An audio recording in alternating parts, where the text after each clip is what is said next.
स्वागत है आप लोगों का 5000 प्लस स्टैटिक जीके वाले क्वेश्चन में। तो चलिए शुरुआत करते हैं सभ्यता एवं प्रमुख स्थल से। तो देखिए हड़प्पा सभ्यता जो कि आज के समय आपका पाकिस्तान में पड़ता है, किस नदी के किनारे पर है? रावी नदी के किनारे। उत्खननकर्ता कौन थे? दयाराम साहनी। और कितना ईस्वी में इसे खोजा गया था? 1921 में। फिर आता मोहनजोदड़ो, ये भी जो है आज के समय पाकिस्तान में पड़ता है। किस नदी के किनारे पर स्थित है? सिंधु नदी के किनारे पर स्थित है। और उत्खनन करता थे राखलदास बनर्जी। और इसके ठीक हड़प्पा के ठीक एक साल बाद ही जो है इसे खोजा गया था, यानी 1922 को।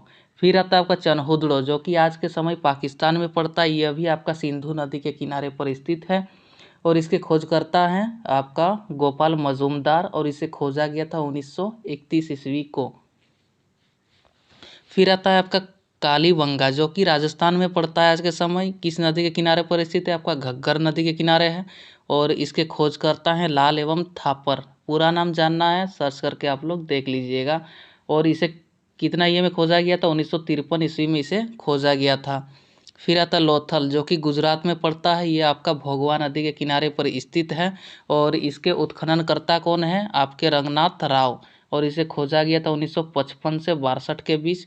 फिर आता है रोपड़ जो कि आज के समय पंजाब में पड़ता है। ये आपका सतलज नदी के किनारे पर स्थित है। इसके खोजकर्ता हैं यगदत्त शर्मा और इसे खोजा गया था आपका 1953 से 1956 के बीच। अब चलिए क्वेश्चन करते हैं, पढ़ लिए। अब क्वेश्चन करते हैं चनहुदड़ो जो कि आज के समय पाकिस्तान में पड़ता है, उसकी खोज कब हुई थी? चनहुदड़ो की खोज कब हुई थी? आपको याद होगा तो ये हुआ था आपका 1931 में। चलिए अब दूसरा करते हैं। रोपड़ के खोजकर्ता कौन थे? रोपड़ के खोजकर्ता कौन थे आपका? रोपड़ जो कि है आपका यगदत्त शर्मा। यगदत्त शर्मा थे, आप लोग पढ़े थे पीछे। अब आगे बढ़ते हैं। फिर आता मोहनजोदड़ो किस नदी के किनारे पर स्थित है? मोहनजोदड़ो आपका किस नदी के किनारे पर स्थित है? हड़प्पा आपका हो गया रावी, मोहनजोदड़ो हो गया आपका सिंधु नदी के किनारे पर स्थित है। फिर आता हड़प्पा पुरास्थल की खोज कब हुई थी? हड़प्पा की खोज कब हुई थी आपको याद होगा तो 1921 ईस्वी में खोज हुई थी इसकी। फिर आता लोथल किस नदी के किनारे पर स्थित है? लोथल किस नदी के किनारे पर स्थित है? आपका भोगवा नदी के किनारे पर स्थित है। आप लोग पीछे देख लीजिएगा अगर याद नहीं हुआ तो। अब अगला चैप्टर देखेंगे प्रमुख राजवंश संस्थापक और उसकी राजधानी। यहाँ पर मैं आप लोगों को एक चीज़ बता देना चाहूँगा, कोई भी एडिट मैं इस वीडियो में नहीं करूँगा। अगर कुछ भी गलत लैंग्वेज निकल जाता है तो माफ़ करिएगा, आवाज़ में त्रुटि हो सकता है। अब आगे देखते हैं राजवंश संस्थापक और राजधानी। तो यहाँ पर सबसे पहले हमको दिखाई दे रहा है हर्यक वंश, जो कि कलर चेंज कर लेते हैं। हर्यक वंश जिसके संस्थापक है बिंबिसार और इसकी राजधानी थी राजगिरी। और मौर्य वंश के संस्थापक आपका चंद्रगुप्त मौर्य, राजधानी पाटलिपुत्र। शुंग वंश का पुष्यमित्र शुंग और राजधानी आपका पाटलिपुत्र। फिर आता चौहान वंश, इसका संस्थापक कौन थे? आपका वासुदेव। पाल वंश के संस्थापक गोपाल। चोल वंश के विजयाली। लोधी वंश का बहलोल लोधी। तुगलक वंश का गयासुद्दीन तुगलक। और आपका खिलजी वंश का जलालुद्दीन खिलजी। गुलाम वंश का कुतुबुद्दीन ऐबक। राष्ट्रकूट का दंती दुर्ग। पल्लव वंश का सिंह विष्णु और गुप्त वंश का श्रीगुप्त। और इसके बाद है आपका सातवाहन वंश का आपका है सिमुख। चलिए अब क्वेश्चन करते हैं। राष्ट्रकूट के संस्थापक कौन है? आपका दंती दुर्ग। अगला क्वेश्चन क्या? पाल वंश के संस्थापक कौन थे? आपका गोपाल। हर्यक वंश की राजधानी कहाँ थी? पाटलिपुत्र ना, देख लीजिएगा आप लोग। फिर था सातवाहन वंश के संस्थापक, सातवाहन वंश का संस्थापक आपका था सातवाहन वंश का सिमुख। सातवाहन वंश का संस्थापक आपका सिमुख था। मौर्य वंश की राजधानी कहाँ थी? ये था आपका पाटलिपुत्र। अब चलिए अगला चैप्टर देखते हैं। प्रमुख विदेशी यात्री जो भारत आए थे और किसके शासनकाल में आए थे, चलिए देखते हैं। मेगास्थनीज जो कि आपका चंद्रगुप्त मौर्य के शासनकाल में आए थे। डायमेक्स जो कि आपका बिंदुसार के शासनकाल में आए थे। फाहियान आपका जो कि एक चीनी यात्री थे, ये आपका चंद्रगुप्त द्वितीय के विक्रमादित्य के शासनकाल में आए थे। इब्न बतूता जो कि मोरक्को के थे, आपका मोहम्मद बिन तुगलक के शासनकाल में आए थे। हुएनसांग जो कि चीनी यात्री थे, ये हर्षवर्धन के शासनकाल में आए थे। मार्को पोलो कायल के शासनकाल में आए थे। और निकोलो कोंटी देवराय प्रथम के शासनकाल में आए थे। अब चलिए क्वेश्चन करते हैं। क्वेश्चन क्या बोल रहा है, फाहियान किसके शासनकाल में आया था? ये आया था आपका चंद्रगुप्त मौर्य के शासनकाल में। फाहियान चंद्रगुप्त विक्रम द्वितीय के शासनकाल में आए थे। अगला क्वेश्चन क्या है, मार्को पोलो ये आया था आपका कायल के शासनकाल में। फिर आता डाइमेक्स जो कि बिंदुसार के शासनकाल में आया था। निकोलो कोंटी किसके शासनकाल में आए थे? ये आपका देवराय प्रथम के शासनकाल में आए थे। मेगास्थनीज आपका आए थे, मेगास्थनीज ये आपके आए थे बिंदुसार में, नहीं बिंदुसार का नहीं, मेगास्थनीज चंद्रगुप्त मौर्य के शासनकाल में आए थे। अगला क्वेश्चन क्या, अगला चैप्टर है आपका जैन धर्म। चलिए पढ़ते हैं जैन धर्म के बारे में। तो जैन धर्म के प्रथम तीर्थकार एवं संस्थापक थे ऋषभदेव।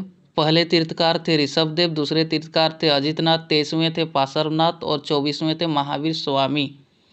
कुल तीर्थकारों की संख्या है 24। पार्श्वनाथ के बारे में जानते हैं। पार्श्वनाथ के पिता का क्या नाम था? अश्वसेन। और इनके द्वारा दी गई 4 शिक्षाएं जो है इस प्रकार है, सत्य, अहिंसा, असत्य और अपरिग्रह। असत्य का मतलब है चोरी न करना, अपरिग्रह का मतलब है संपत्ति न रखना। अब चलिए आगे देखते हैं जैन धर्म के त्रिरत्न, सम्यक दर्शन, सम्यक ज्ञान और सम्यक आचरण। अब महावीर स्वामी के बारे में जानते हैं। यह जो है 24वें तीर्थकार थे। इनका अन्य नाम था वर्धमान। जन्म हुआ था 599 ईसा पूर्व। और ये कहाँ हुआ था? कुंडग्राम वैशाली में हुआ था। पिता का नाम था सिद्धार्थ, माता का नाम था त्रिशला और पत्नी का नाम था यशोदा, पुत्री थी प्रियदर्शनी और जमाई था जमाली। इनके प्रथम अनुयायी थे। अब आगे बढ़ते हैं। 30 वर्ष की आयु में माता पिता की मृत्यु के बाद सन्यासी जीवन अपनाया। कौन? महावीर स्वामी ने। 12 वर्षों की कठोर तपस्या के बाद महावीर को जिरिम्बिक ग्राम के समीप ऋजुपालिका नदी के तट पर साल वृक्ष के नीचे ज्ञान की प्राप्ति हुआ।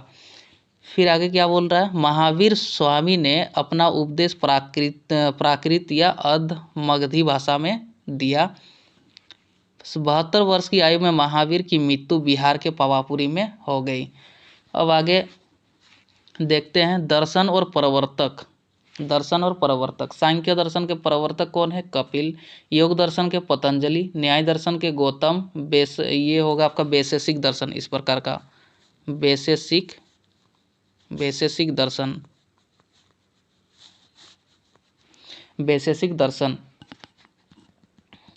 वैशेषिक दर्शन के संस्थापक कौन है? आपका प्रवर्तक कनाद। पूर्व मीमांसा के जैमिनी, उत्तर मीमांसा का बादरायन। अब आगे देखते हैं नीचे क्या है। भद्रबाहु के शिष्य का नाम था आपका दिगंबर, जो कि नग्न रहते थे यानी वस्त्र नहीं पहनते थे। और स्थूल भद्र के शिष्य थे श्वेतांबर, जो कि वस्त्र पहन कर रहते थे। फिर है 2 संगीतियाँ हुई थी जैन धर्म में। प्रथम जैन संगीति हुआ था आपका 310 ईसा पूर्व में। अध्यक्ष थे स्थूलभद्र और स्थल था पाटलिपुत्र। और द्वितीय जैन संगीति हुआ था 512 ईस्वी में और इसके अध्यक्ष थे देवार्धिगनी क्षमाश्रमण और इस स्थल का नाम था वल्लभी। अब आगे देखते हैं न्याय दर्शन के प्रवर्तक कौन है? ये गौतम थे।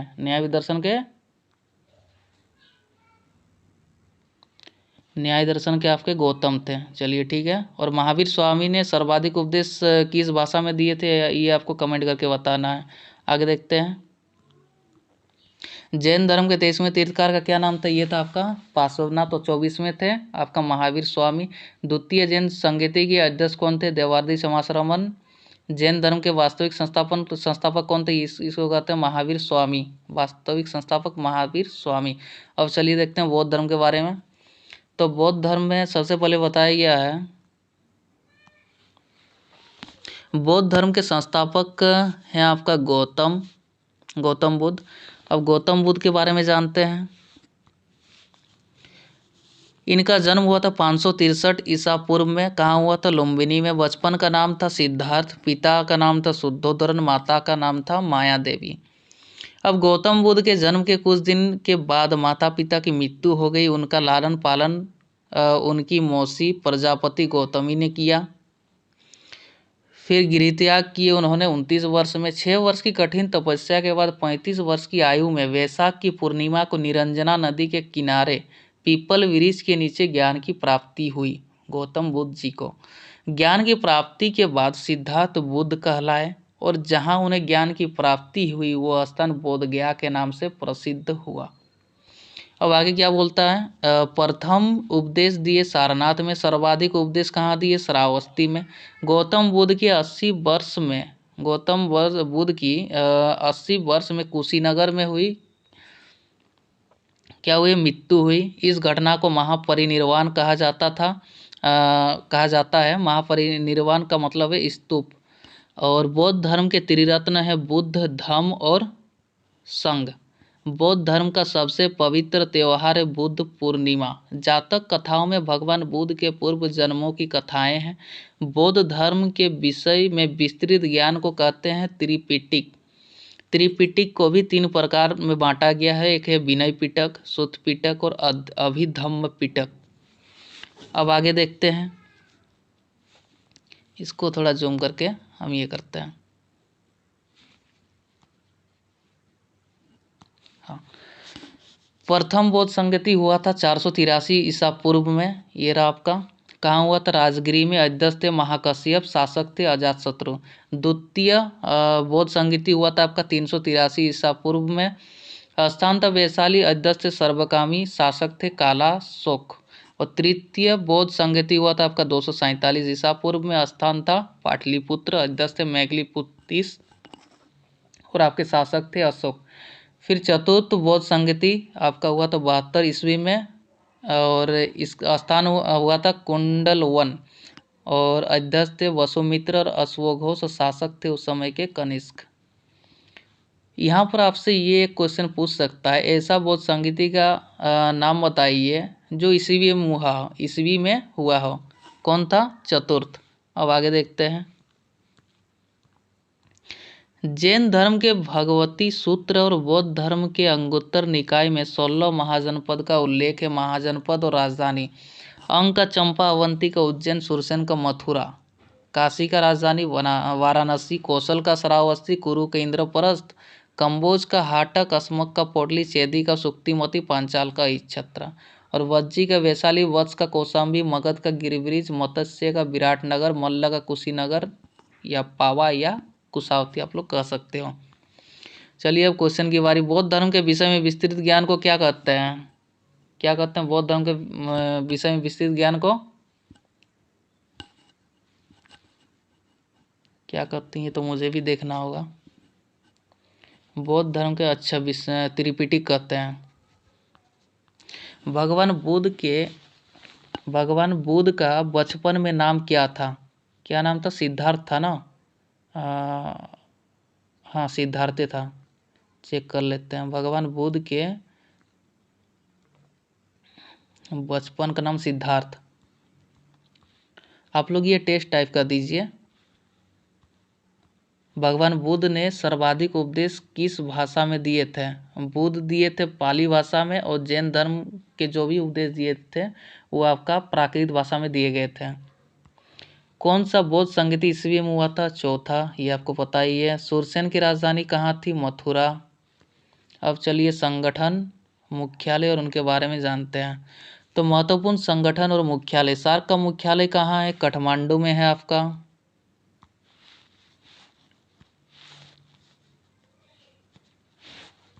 हाँ, सार्क का मुख्यालय आपका काठमांडू में है। इसकी स्थापना कब हुई थी, 1985 को हुई थी। इसका ट्रिक आप लोग सुन लीजिएगा, सार्क पीछे से वार करती है, पीछे 85, इसका आप ट्रिक ऐसा बना सकते हो। तो यहाँ पर हम ट्रिक ज़्यादा हम नहीं बोलेंगे, सीधा हम खत्म करेंगे चैप्टर को।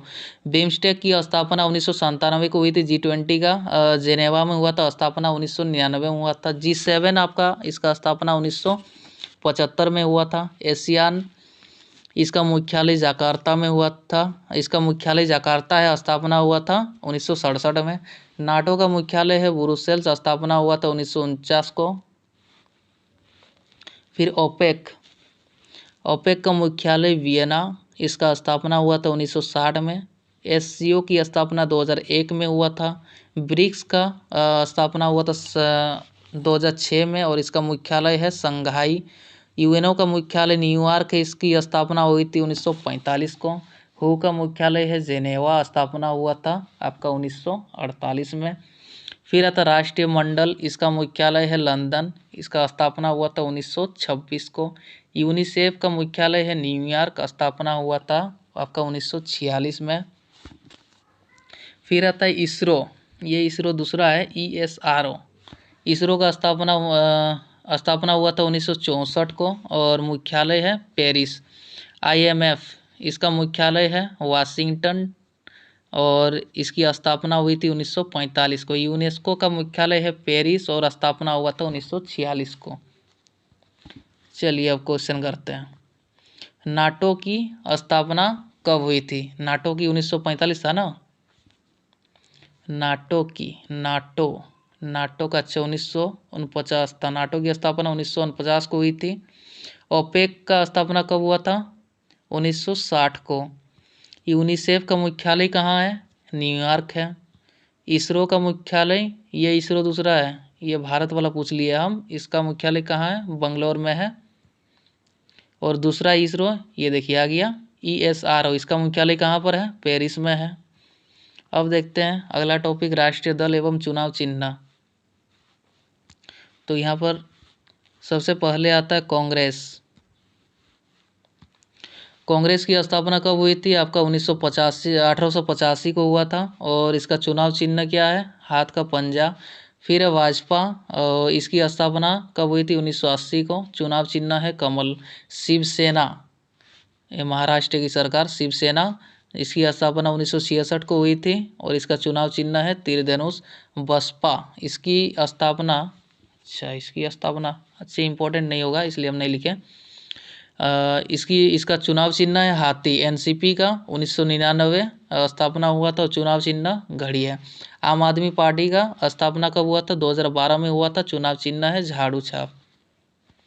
अब अगला देखते हैं क्वेश्चन, इसका क्या दिया हुआ है। बसपा का चुनाव चिन्ह क्या है? हाथी। ये क्वेश्चन एक बार पूछा था मुझे MTS में, इसलिए मैंने ये क्वेश्चन डाल दिया। बसपा का चुनाव चिन्ह क्या है? ये है आपका हाथी। शिवसेना का चुनाव चिन्ह क्या है? शिवसेना का आपका क्या था चुनाव चिन्ह?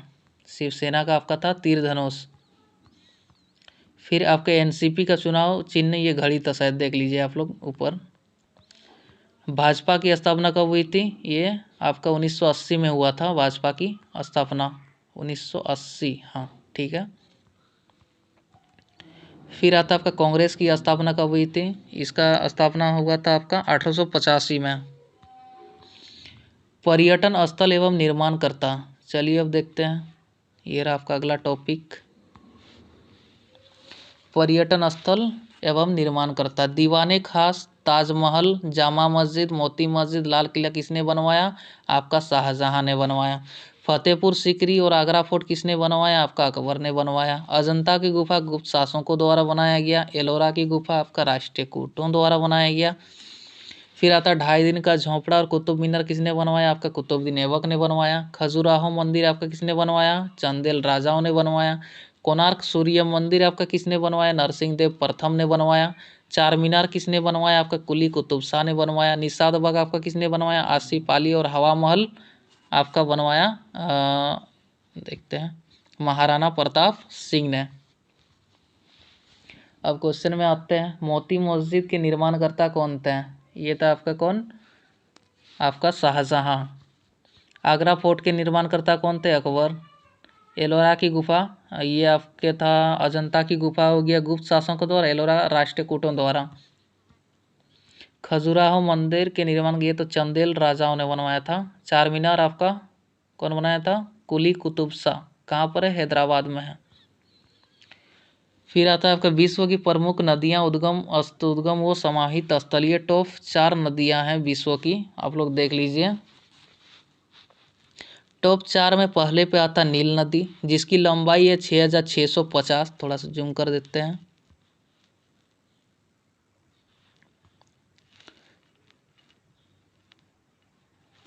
हाँ अब ठीक है।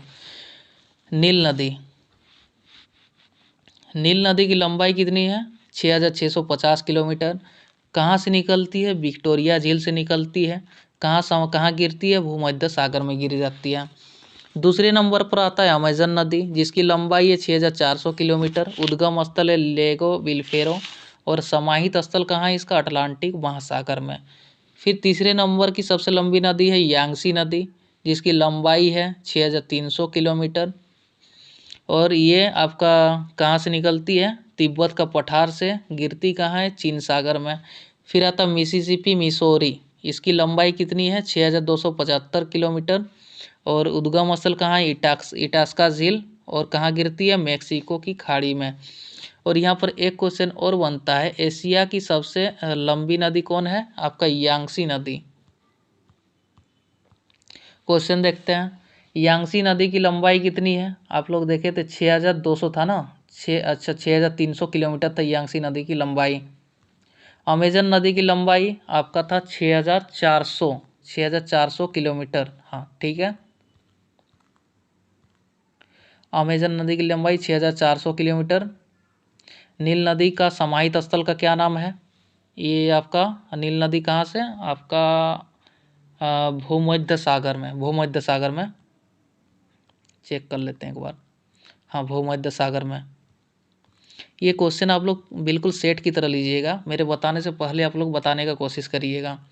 अगला मिसिसिपी मिसौरी नदी का समाहित स्थल कौन सा है? आपका इसका उद्गम स्थल था इटास्का झील और इसका समाहित स्थल का क्या नाम था? आपका मैक्सिको की खाड़ी, मैक्सिको की खाड़ी था। चलिए अब आगे क्वेश्चन आएगा तो आप लोग कमेंट करके बता दीजिएगा। नील नदी का उद्गम स्थल कहाँ है? ये आपका विक्टोरिया झील से निकलती है। खार्तूम में नील नदी का निर्माण होता है। हाँ खार्तूम में होता है। अब अगला क्या है? महासागर और गर्त। प्रशांत महासागर का सबसे गहरा डीपेस्ट एरिया क्या नाम है? मारियाना गर्त। अटलांटिक महासागर का प्यूर्टो रिको। हिंद महासागर का सुंडा गर्त। आर्कटिक महासागर का यूरेशियन बेसिन और दक्षिणी महासागर का सैंडविच।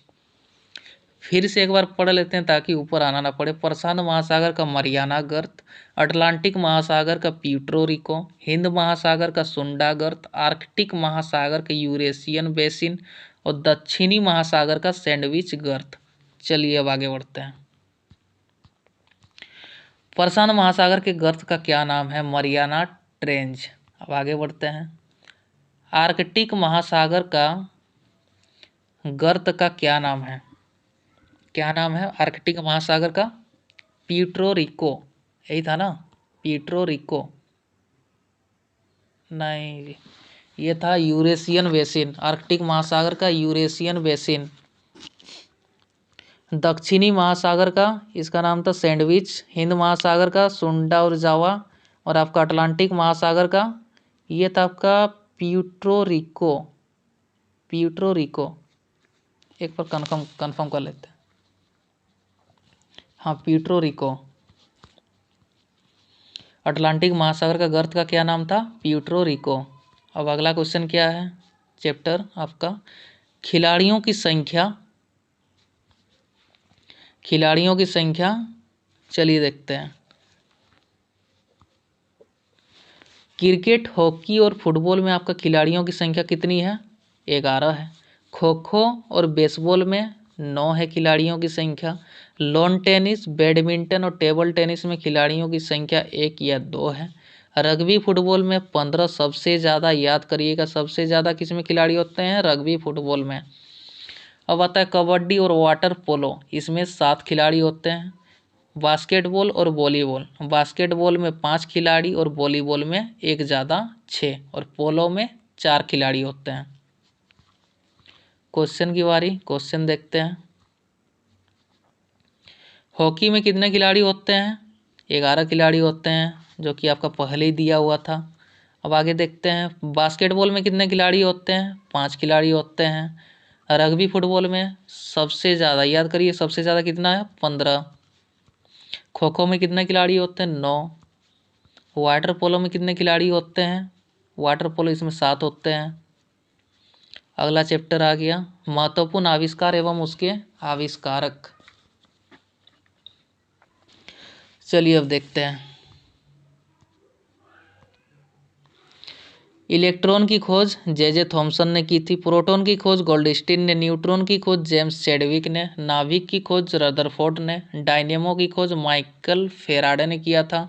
विद्युत चुंबकीय प्रेरण की खोज फेराडे ने किया था। ये कहीं भी टेस्ट वेस्ट मारते हैं तो सबसे ज़्यादा पूछता है विद्युत चुंबकीय प्रेरण, आपका फेराडे ने किया था इसकी खोज। परमाणु की खोज जॉन डाल्टन। आपका पीएच स्केल का एसपी सोरेंस। हाइड्रोजन का हेनरी कैवेंडिश। ऑक्सीजन का सीले और प्रिस्टले। बैरोमीटर का टेरिसली। अब ये कुछ ज़्यादा ही पूछने लगा, इसे भी आप लोग याद कर लीजिएगा। बैरोमीटर का टेरिसली। और रेल इंजन का जॉर्ज स्टीफेंसन। आ गया दूरबीन का गैलीलियो। भाप इंजन का जेम्स वाट। ये तो कोई भी याद कर लेता है इजीली। अब आगे देखते हैं विद्युत चुंबकीय प्रेरण के आपका आविष्कारक का नाम क्या है? फेराडे था ना, फेराडे। भाप इंजन के आविष्कार का क्या नाम था? James Watt. अब आगे देखते हैं बैरोमीटर का, ये था आपका बैरोमीटर का टेरिसेली। बैरोमीटर का टेरिसेली। आगे जो भी आएगा आप लोग कमेंट करके बता दीजिएगा। न्यूट्रॉन का आविष्कार कौन थे? और हाइड्रोजन के आविष्कारक का क्या नाम था? न्यूट्रॉन का था आपका चैडविक और आपको बताना है हाइड्रोजन का। अब अगला चैप्टर देखते हैं विश्व के टॉप 6 मरुस्थल रेगिस्तान। पहले नंबर पर आता है आपका कौन? सहारा आ जाता है। दूसरे नंबर पर ग्रेट विक्टोरिया जो कि ऑस्ट्रेलिया में है। सहारा आपका अफ्रीका में है। अटकामा मरुस्थल जो कि चिली में है। पेटागोनिया मरुस्थल आपका अर्जेंटीना में है। गोबी मरुस्थल आपका चीन प्लस मंगोलिया में आपको देखने को मिलेगा। कालाहारी मरुस्थल आपका अफ्रीका में है। अब चलिए टेस्ट देते हैं। गोबी मरुस्थल कहाँ पर है आपका? कहाँ पर है? चीन और मंगोलिया में है। आगे क्या बोलते हैं? सहारा मरुस्थल ये आपका अफ्रीका में है। अटकामा मरुस्थल आपका कहाँ पर है? चिली में है। कालाहारी आपका कहाँ पर है? कालाहारी अफ्रीका में। ग्रेट विक्टोरिया ये आपका ऑस्ट्रेलिया में है। कहीं कुछ मिस्टेक हो जाए तो आप लोग ऊपर देख लीजिएगा। फिर आते हैं डायरेक्ट टैक्स और इनडायरेक्ट टैक्स। यहाँ पर दोनों का ट्रिक मैंने लिख दिया है, डायरेक्ट और इनडायरेक्ट का। तो यहाँ पर देखिए सबसे पहले क्या दिया हुआ है, ट्रिक डायरेक्ट टैक्सेस का wipro.co.in। WE से होता है आपका वेल्थ टैक्स, प्रो से PRO से प्रॉपर्टी टैक्स, CO से कॉरपोरेट टैक्स और IN से इनकम टैक्स। फिर इनडायरेक्ट टैक्स में आता है आपका एक्सक्यूज मी, इसका ट्रिक। एक्स से हो गया EX से एक्साइज टैक्स, CU से कस्टम टैक्स, SE से सर्विस टैक्स, M से हो गया मार्केट टैक्स और E से हो गया आपका एंटरटेनमेंट टैक्स। अब चलिए टेस्ट देते हैं। तो यहाँ पर सबसे पहले क्या पूछे? एंटरटेनमेंट टैक्स किस में आता है आपका? Excise tax. याद करिएगा इनडायरेक्ट टैक्स, ये रहा आपका इनडायरेक्ट टैक्स। फिर आता है आपका GST किस प्रकार का टैक्स है? ये ऊपर उल्लेख नहीं था फिर भी मैंने जानबूझकर इसे डाला। ये आपका आता है इनडायरेक्ट टैक्स, अप्रत्यक्ष कर। फिर आता है कॉरपोरेट टैक्स, ये आपका आता है डायरेक्ट टैक्स में आता है। याद करिएगा आप, इसमें आता है, इसका ट्रिक था आपका, ये ट्रिक था इसका, देख लेते हैं। wipro.co.in, ये CO से आपका हो गया कॉरपोरेट टैक्स। कस्टम टैक्स आपका ये हो जाएगा इनडायरेक्ट टैक्स में आ जाएगा। वेल्थ टैक्स आपका डायरेक्ट टैक्स में आ जाएगा। अब अगला चैप्टर देखते हैं। भारत जो कि दूसरे देशों के संविधान से लिया है, क्या क्या लिया है? चलिए पढ़ते हैं अब। ब्रिटेन से क्या लिया है? संसदीय प्रणाली, विधि निर्माण और एकल नागरिकता लिया है। जर्मनी से क्या लिए हैं? आपातकाल का सिद्धांत। इसका ट्रिक है जब मनी मिला तो आपा को बैठा, आपा से आपात हो गया और जर्मनी से मनी, जब मनी मिला तो आपा खो बैठा। इसका ट्रिक मैंने लिख दिया है। कनाडा, राज्यों में शक्ति का विभाजन, और इसका ट्रिक मैंने बंगाली में लिख दिया है, आप लोग पढ़ लीजिएगा। फिर आता आयरलैंड, इससे लिया गया है नीति निर्देशक तत्व और इसका ट्रिक है लैंड में बहुत सारे तत्व मिलते हैं। और ऑस्ट्रेलिया से समवर्ती सूची और इसका ट्रिक ये रहा। दक्षिण अफ्रीका, इससे लिया गया संविधान संशोधन की प्रक्रिया, और इसका ट्रिक है विधान से एक नहीं दो चिन्ह। विधान से एक नहीं दो चिन्ह। दो चिन्ह का संबंध आप दक्षिण से लगाएंगे और संविधान से विधान। ठीक है, अब आगे देखते हैं। अमेरिका से न्यायिक स्वतंत्रता का अधिकार और मौलिक अधिकार अमेरिका से लिया गया है। फ्रांस से लिया गया गणतंत्रात्मक शासन व्यवस्था। और नीचे और एक छुट्टा है आपका, रूस से लिया गया मूल कर्तव्य। रूस के लोग अपना मूल कर्तव्य कभी नहीं भूलते, इसका ट्रिक। अब आगे क्वेश्चन में चलते हैं। संविधान संशोधन की प्रक्रिया कहाँ से ली गई है? आपको याद होगा मैंने ट्रिक बताया था, विधान से एक नहीं दो चिन्ह। दक्षिण अफ्रीका से लिया गया है संविधान संशोधन की प्रक्रिया। अब आगे क्या है? मौलिक कर्तव्य कहाँ से लिया गया? आपका अमेरिका से लिया गया। मौलिक अधिकार कहाँ से लिया गया? रूस से लिया गया। रूस के लोग अपने मौलिक कर्तव्य कभी नहीं भूलते, ट्रिक था। फिर आता न्यायिक स्वतंत्रता का अधिकार, कहाँ से लिया गया है? ब्रिटेन से लिया गया था ना, चेक कर लेते हैं।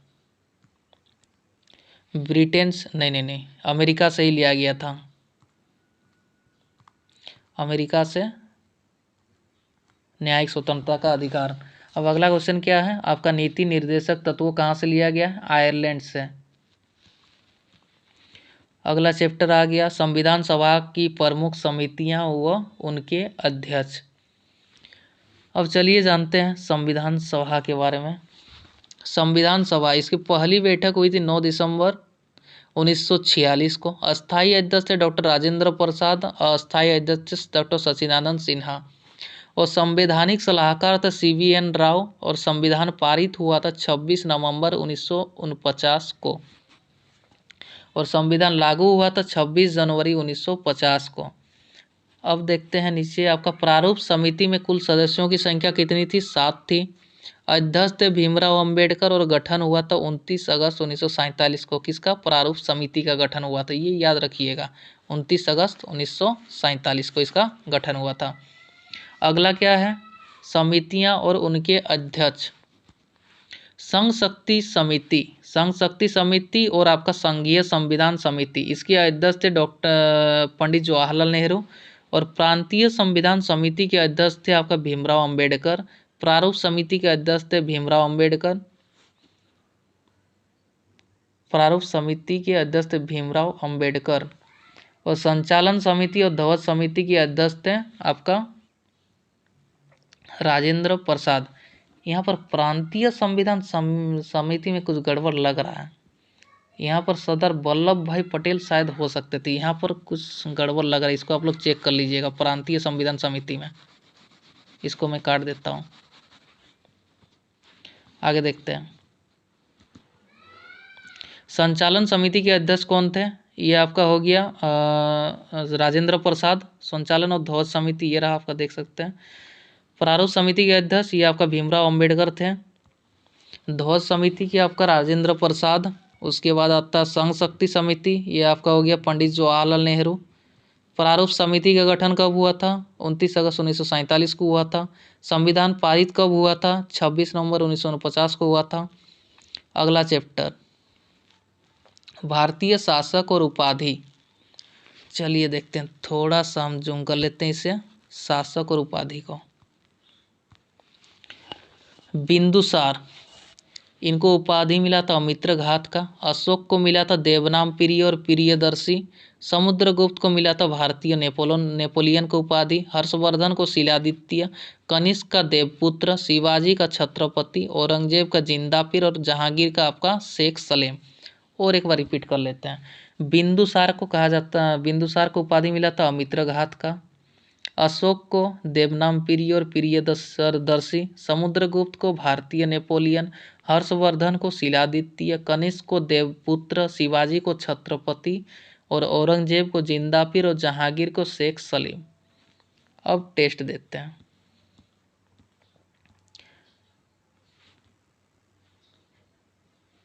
जहांगीर को क्या कहा जाता है? जिंदापीर। अशोक को क्या कहा जाता है? इसको कहा जाता है देवनाम प्रिय ना। अशोक को देवनाम प्रिय और प्रियदर्शी। कनिष्क को कहा जाता है कनिष्क को आपका कहा जाता है आपका देवपुत्र। मेरे बताने से पहले आप लोगों को बताना है, ठीक है। शिवाजी को कहा जाता है, ये जिसको जाता कर दीजिएगा, जाता है आपका छत्रपति। औरंगजेब को जिंदा पीर। ये क्वेश्चन रिपीट हो गया क्या? इससे पहले भी एक आया था। अच्छा, जहांगीर को, तो जहांगीर को क्या कहते थे? जहांगीर को शेख सलीम कहा जाता है, जहांगीर को शेख सलीम। अब चलिए नेक्स्ट टॉपिक देखा जाए। अकबर के महत्वपूर्ण कार्य। अकबर के महत्वपूर्ण कार्य क्या क्या थे? दास प्रथा का अंत कर दिए, तीर्थ यात्रा में कर की समाप्ति कर दिए। कब किए? 1563 में। जजिया कर समाप्त हुआ आपका 1564 को। दीन इलाही की घोषणा की 1582 में। चलिए अब टेस्ट में कुछ क्वेश्चन है कि नहीं देखते हैं। दास प्रथा का अंत किसने किया? अकबर ने किया। जजिया कर की समाप्ति किसने किया? अकबर ने किया।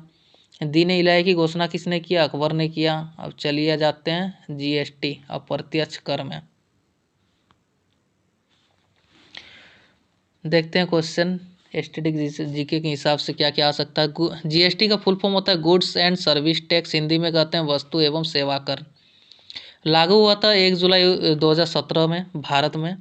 101वां संविधान संशोधन में इसे जोड़ा गया, यूँ कह सकते हो लाया गया। यह एक अप्रत्यक्ष कर है। इसका रेट है 5%, 12%, 18% और 28%। जीएसटी मुख्यतः 4 प्रकार के होते हैं। आपका सीजीएसटी, एसजीएसटी या यूटीजीएसटी और आईजीएसटी। आपका स्टेट में लगता है एसजीएसटी और यूनियन टेरिटरी में लगता है यूटीजीएसटी। जीएसटी लागू करने वाला देश, पहला देश है आपका फ्रांस। कब लागू किया था? 1954 में। जीएसटी बिल की पुष्टि करने वाला भारत का पहला राज्य कौन बना? असम बना। 12 अगस्त 2016 को ये किया था। अब और एक क्वेश्चन है जो कहीं तो पूछता नहीं है, फिर भी देख लीजिए। जीएसटी बिल की मंजूरी देने वाला भारत का दूसरा राज्य कौन बना? बिहार। अब नोबेल पुरस्कार पे चलते हैं। इसकी शुरुआत 1901 से हुई।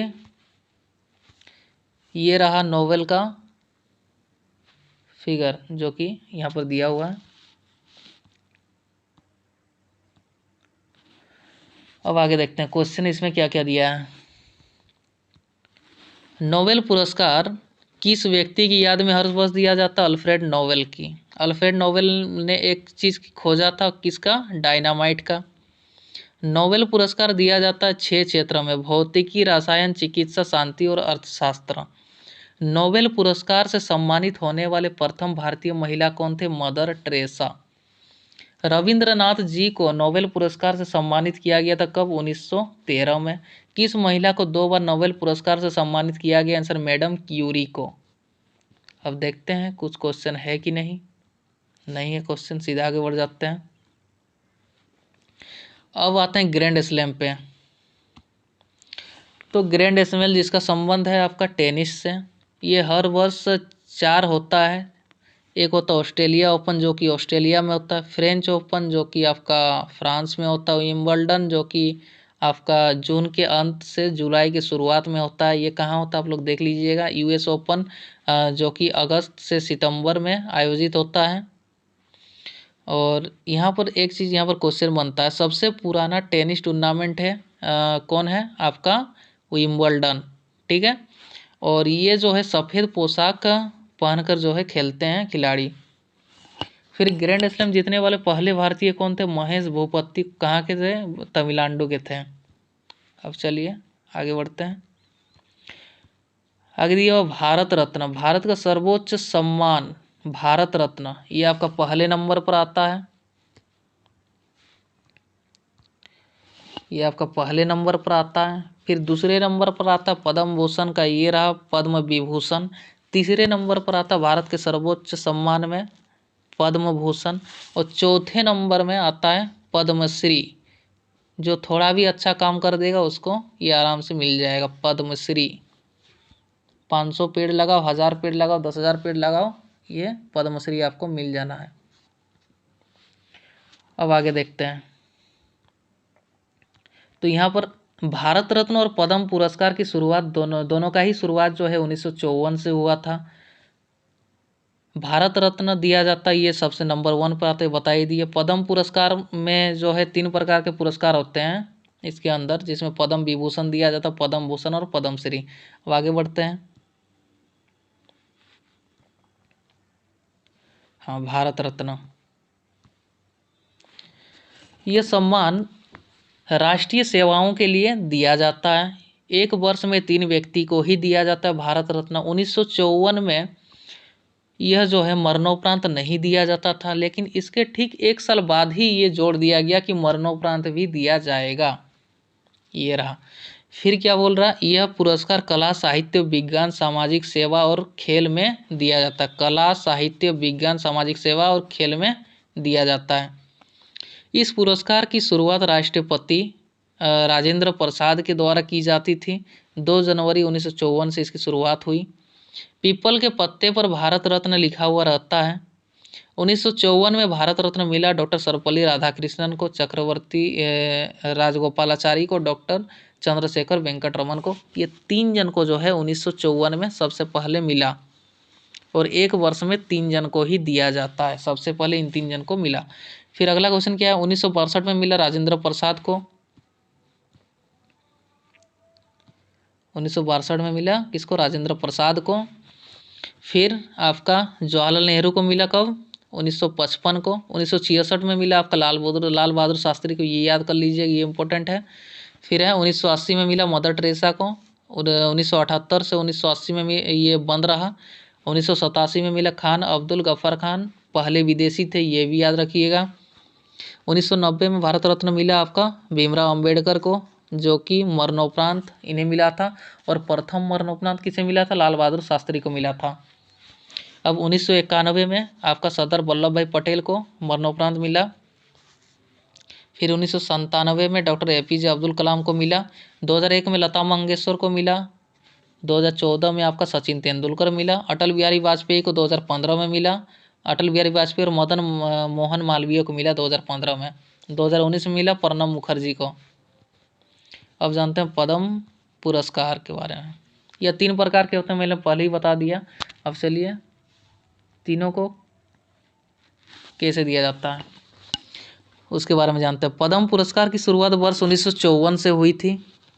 पद्म पुरस्कार 3 प्रकार के होते हैं। पद्म विभूषण जो कि असाधारण और विशिष्ट सेवा के लिए दिया जाता है। फिर आता पद्म भूषण, उच्च क्रम की विशिष्ट सेवा के लिए दिया जाता है। पद्म श्री, प्रतिष्ठित सेवा के लिए दिया जाता है। अब आगे देखते हैं पद्म पुरस्कार समिति। ये पुरस्कार पद्म पुरस्कार समिति द्वारा की गई सिफारिशों के आधार पर प्रदान की जाती है, जिसका गठन हर वर्ष प्रधानमंत्री द्वारा किया जाता है। यह पुरस्कार राष्ट्रपति द्वारा प्रदान किए जाते हैं। चलिए अब क्वेश्चन नहीं है, आगे क्वेश्चन तो सीधा बढ़ते हैं। अब है पुरस्कार एवं सम्मान। कौन सा पुरस्कार किस क्षेत्र में दिया जाता है, चलिए देखते हैं। कलिंग पुरस्कार और भटनागर पुरस्कार आपका कौन से क्षेत्र में दिया जाता है, विज्ञान के क्षेत्र में दिया जाता है। गोल्डन पांडा पुरस्कार और टाइलर पुरस्कार पर्यावरण के क्षेत्र में दिया जाता है। गोल्डन ग्लोबल आपका फिल्म जगत में दिया जाता है। गोल्डन पाम्स भी फिल्म जगत के लिए, और ऑस्कर पुरस्कार आपका फिल्म जगत में दिया जाता है। ग्रैमी पुरस्कार आपका संगीत के क्षेत्र में दिया जाता है। एमी पुरस्कार टेलीविजन के लिए दिया जाता है। टोनी पुरस्कार आपका थिएटर के लिए दिया जाता है। बेरलोग पुरस्कार आपका कृषि के क्षेत्र में दिया जाता है। ज्ञानपीठ पुरस्कार, सरस्वती पुरस्कार और मूर्ति देवी सम्मान और मैन बुकर पुरस्कार आपका साहित्य के क्षेत्र में दिया जाता है। दादा साहेब फाल्के आपका सिनेमा के क्षेत्र में दिया जाता है। अर्जुन पुरस्कार खेल में दिया जाता है। गुरु द्रोणाचार्य पुरस्कार ये आपका कोच को दिया जाता है। पुलित्जर पुरस्कार आपको किसके लिए दिया, पत्रकारिता के लिए दिया जाता है।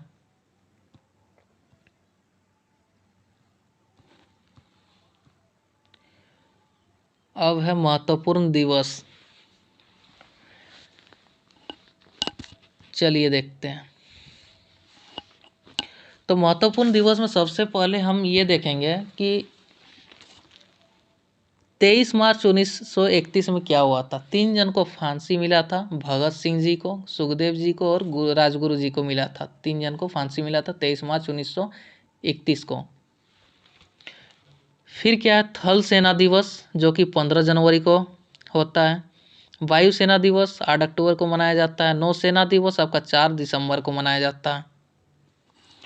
फिर इधर देखते हैं हम, प्रवासी भारतीय दिवस 9 जनवरी को मनाया जाता है। युवा दिवस 12 जनवरी को मनाया जाता है। मतदाता दिवस 15 जनवरी।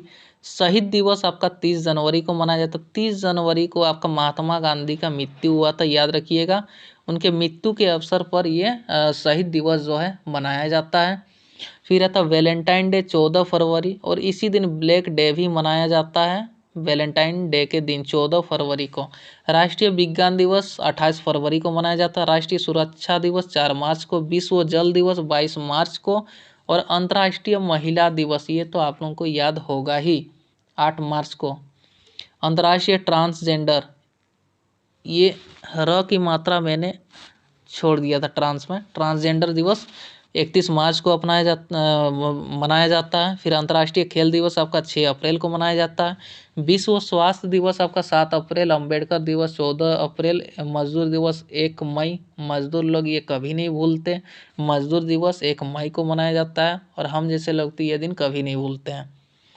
विश्व रेड क्रॉस दिवस 8 मई को मनाया जाता है। आतंकवाद दिवस 21 मई को। विश्व तंबाकू निषेध दिवस 31 मई को मनाया जाता है। विश्व पर्यावरण दिवस, इसमें खाली छूट गया है, चलिए आप लोग इसे भर दीजिएगा, सबको तो पता ही होगा। विश्व रक्तदाता दिवस 14 जून को। अंतर्राष्ट्रीय योग दिवस आपका 21 जून को। डॉक्टर दिवस 1 जुलाई को। विश्व जनसंख्या दिवस आपका 11 जुलाई। कारगिल विजय दिवस, ये पूछता तो नहीं है लेकिन इसे हमें याद जरूर करना चाहिए, 26 जुलाई को। अंतर्राष्ट्रीय युवा दिवस 12 अगस्त को। स्वतंत्रता दिवस, ये भी आप लोग के लिए खाली छोड़ दिए, भर लीजिएगा। राष्ट्रीय खेल दिवस 29 अगस्त को। शिक्षक दिवस, ये भी आप लोगों के लिए छोड़ दिया है। हिंदी दिवस 14 सितंबर को मनाया जाता है। विश्व शांति दिवस 21 सितंबर को। राष्ट्रीय एकता दिवस 31 अक्टूबर को। राष्ट्रीय कैंसर जागरूकता दिवस 7 नवंबर को मनाया जाता है। उसके बाद इधर भी कुछ है आपका, राष्ट्रीय शिक्षा दिवस 11 नवंबर को। विश्व मधुमेह दिवस 14 नवंबर। विश्व एड्स दिवस 1 दिसंबर को। बीमारी का भी दिवस अभी मनाया जाता है, एड्स दिवस 1 दिसंबर को। किसान दिवस 23 दिसंबर को। चलिए अब कंपनी की देखते हैं। कंपनी की स्थापना कौन किया? इस चित्र में तो मुझे लग रहा है ये किया। चलिए अब आगे देखते हैं। कंपनी और स्थापना। पुर्तगाल ईस्ट इंडिया कंपनी की स्थापना 1498 ईस्वी में हुआ। अंग्रेजी ईस्ट इंडिया कंपनी की स्थापना 1600 ईस्वी में। डच ईस्ट इंडिया कंपनी की स्थापना 1602 में। डेनिश ईस्ट इंडिया कंपनी की स्थापना 1616 में। फ्रांसीसी का 1664 में। स्वीडिश का 1731 में स्थापना हुआ। अब आगे बढ़ते हैं। पंचवर्षीय योजना, पंचवर्षीय योजना, चलिए अब देखते हैं। योजना, वर्ष और उद्देश्य। पहला पंचवर्षीय योजना 1951 से 1956 के बीच हुआ था। इसका उद्देश्य क्या था? कृषि। दूसरा 1956 से 1961 तीव्र औद्योगिकरण, इसका उद्देश्य था। तीसरा 1961 से 1966 स्वावलंबी अर्थव्यवस्था। चौथा 1969 से 74 आत्मनिर्भरता की प्राप्ति।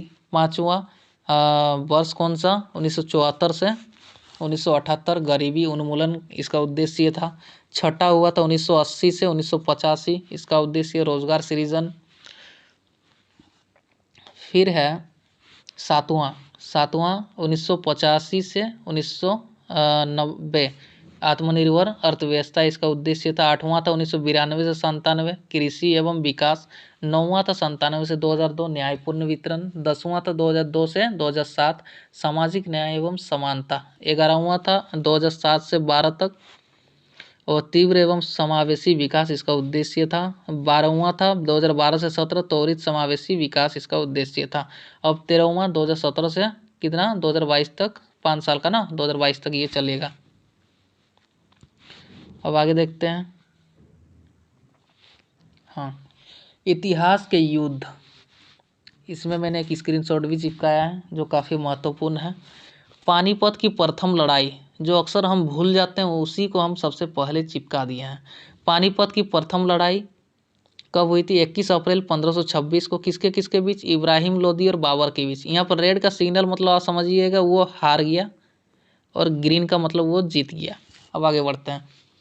दूसरी लड़ाई हुई थी 5 नवंबर 1556 को। कौन जीता था? अकबर जीता था। और हारा कौन था? सम्राट हेमचंद्र। अब तीसरी लड़ाई कब हुई थी? 1761 में। कौन जीता था? शाह अब्दाली। और हारा कौन था? सदाशिवराव भाव। अब आगे देखते हैं, तराइन का प्रथम युद्ध 1191 में हुआ था। पृथ्वीराज चौहान इसमें जीते थे, मोहम्मद गौरी हार गए थे। कब हुआ था? 1191 में। और उसके ठीक एक साल बाद 1192 में तराइन का द्वितीय युद्ध हुआ। इसमें कौन हारे? पृथ्वीराज चौहान अब हार गए। कौन जीता? मोहम्मद गौरी। अब आगे देखते हैं, चंदावार का युद्ध। चंदावार का युद्ध जो है 1194 में हुआ, राजा जयचंद और मोहम्मद गौरी के बीच। कौन जीता? मोहम्मद गौरी। हारा कौन? राजा जयचंद। खानवा के युद्ध 1527 में हुआ, बाबर जीता, राणा संगा हार गए। यहाँ पर और एक चीज मैं बताऊंगा, 3 गो आंग्ल मराठा युद्ध हुआ और तीनों को मराठा मतलब तीनों बार मराठा जो है हार गए, अंग्रेज ही जीते। उसका डेट सब आप लोग देख लीजिएगा।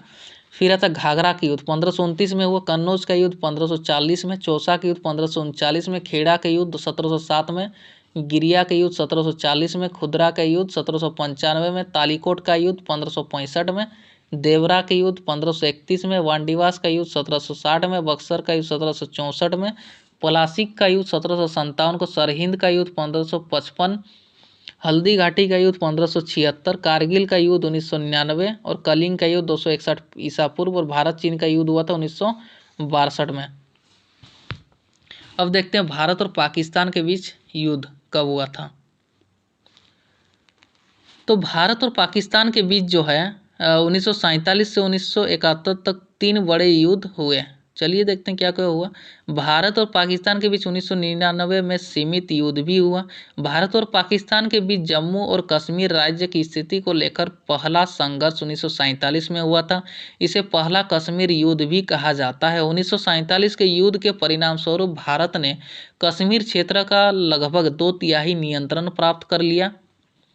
अगला पॉइंट क्या है? भारत और पाकिस्तान के बीच जम्मू और कश्मीर राज्य की स्थिति को लेकर दूसरा संघर्ष 1965 में हुआ था। पाकिस्तान को ऑपरेशन जिब्राल्टर 1965 के युद्ध का मुख्य कारण है। फिर अगला पॉइंट है, पाकिस्तान द्वारा राज्य का अधिग्रहण करने का प्रयास असफल रहा। इस युद्ध में कोई क्षेत्रीय परिवर्तन नहीं हुए थे। भारत पाकिस्तान युद्ध जो है 1965 के दौरान लाल बहादुर शास्त्री भारत के प्रधानमंत्री थे। भारत और पाकिस्तान के बीच तीसरा संघर्ष यानी तीसरा संघर्ष को आप लड़ाई समझिएगा। तीसरा लड़ाई कब हुआ था? 1971 को हुआ था। अब आगे देखते हैं क्या बोलता है। यह बांग्लादेश लिबरेशन वॉर का कारण बनी थी। 1971 के भारत पाकिस्तान युद्ध को इतिहास के सबसे छोटे युद्धों में से एक माना जाता है। 1971 में भारत पाकिस्तान युद्ध के दौरान इंदिरा गांधी भारत के प्रधानमंत्री थी। अच्छा, अब राष्ट्रपति के बारे में बताया गया, चलिए देखते हैं। भारत के राष्ट्रपति, पहले राष्ट्रपति कौन थे? आपका डॉक्टर राजेंद्र प्रसाद। कार्यकाल आप लोग देख लीजिए। दूसरे राष्ट्रपति थे आपका सर्वपल्ली राधाकृष्णन। तीसरे राष्ट्रपति थे जाकिर हुसैन। 11वें राष्ट्रपति थे 11वें नंबर के एपीजे अब्दुल कलाम। 12वें थे प्रतिभा देवी सिंह पाटिल। 13वें थे प्रणब मुखर्जी। और 14वें थे रामनाथ कोविंद। थे से मर गई ये आप मत समझिएगा, ठीक है, उनका मृत्यु होगी ये मत समझिएगा। 15वें हैं द्रौपदी मुर्मू जो कि 25 जुलाई 2022 को बने। और आपका रामनाथ कोविंद जो है 25 जुलाई 2017 से 25 जुलाई 2022 तक रहे थे राष्ट्रपति। अब आगे बढ़ते हैं। भारत के उपराष्ट्रपति, पहले उपराष्ट्रपति कौन थे? आपका सर्वपल्ली राधाकृष्णन। इसका कार्यकाल देख लीजिए 1952 से 1962। दूसरे उपराष्ट्रपति जाकिर हुसैन। 13वें थे वेंकैया नायडू। इनका कार्यकाल देख लीजिए 11 अगस्त 2017 से 11 अगस्त 2022 तक। और 14वें उपराष्ट्रपति थे आपका जगदीप धनखड़। उपराष्ट्रपति ये है ना, देख लीजिए 11 अगस्त 2022 से अब तक ये हैं जगदीप धनखड़। चलिए अब आगे देखते हैं। अब प्रधानमंत्री, भारत के प्रधानमंत्री, पहले प्रधानमंत्री कौन थे? आपका जवाहरलाल नेहरू। इनका कार्यकाल ये रहा। कार्यकाल आप लोग देख लीजिएगा, नोट कर लीजिएगा। दूसरे प्रधानमंत्री थे गुलजारी लाल नंदा, ये थे आपका कार्यवाहक। फिर तीसरे प्रधानमंत्री थे आपका लाल बहादुर शास्त्री। चौथे प्रधानमंत्री गुलजारी लाल नंदा फिर से बन गई, ये कार्यवाहक के रूप में बने। पांचवें थे इंदिरा गांधी। इंदिरा गांधी 2 बार प्रधानमंत्री बने थे, याद रखिएगा। 16वें थे अटल बिहारी वाजपेयी और 17वें थे मनमोहन सिंह और 18वें हैं नरेंद्र मोदी 2014 से अब तक। अब आगे देखते हैं।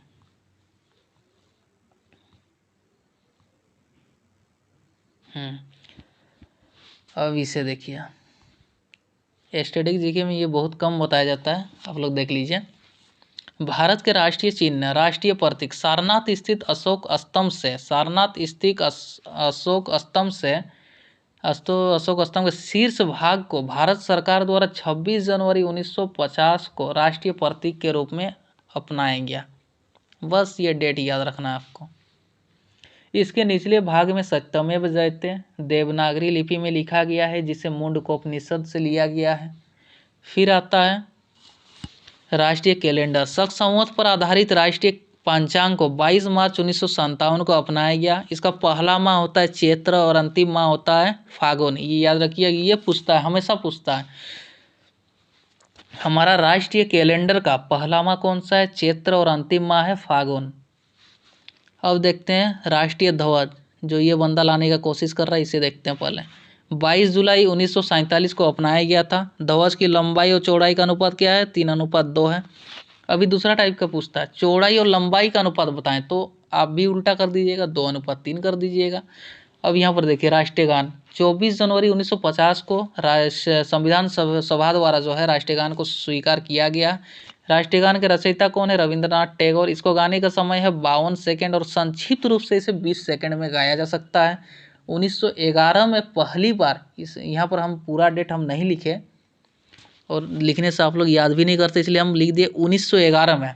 1911 में पहली बार भारतीय राष्ट्रीय कांग्रेस के कोलकाता अधिवेशन में यह गाया गया था। अब आगे देखते हैं।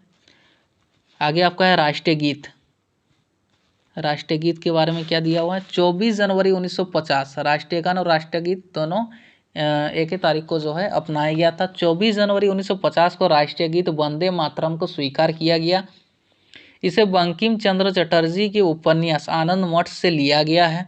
1896 में कांग्रेस के अधिवेशन में यह गाया गया था। इसमें भी हम पूरा डेट हम नहीं लिखे, जानबूझकर नहीं लिखे, आप लोग याद रखिए 1896, बस ये याद रखना है। 1896 को राष्ट्रीय गीत अपनाया गया था। 1896 में और एक चीज़ हुआ था, आपका भारत और अफगानिस्तान के बीच, हाँ, भारत और अफगानिस्तान के बीच जो है आपका डूरंड रेखा खींचा गया था। चलिए अब आगे देखते हैं। भारत के गवर्नर जनरल और वायसराय, चलिए देखते हैं।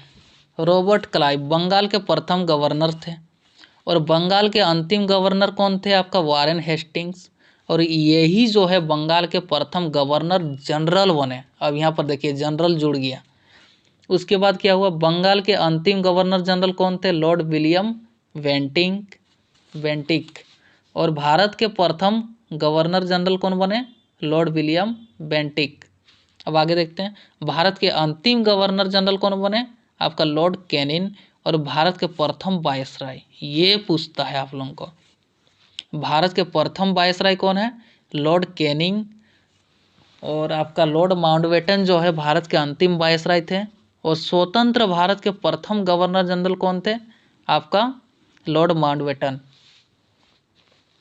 और सी राजगोपालाचारी, ये कौन थे? स्वतंत्र भारत के प्रथम एवं अंतिम भारतीय गवर्नर जनरल कौन थे? श्री सी राजगोपालाचारी।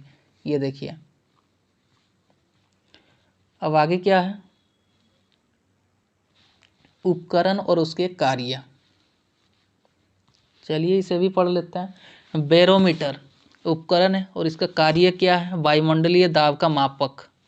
स्टेथोस्कोप हृदय और फेफड़े की गति सुनने के लिए स्टेथोस्कोप का यूज करते हैं। कार्डियोग्राम हृदय गति की जांच। हाइग्रोमीटर द्रव का अपेक्षित घनत्व।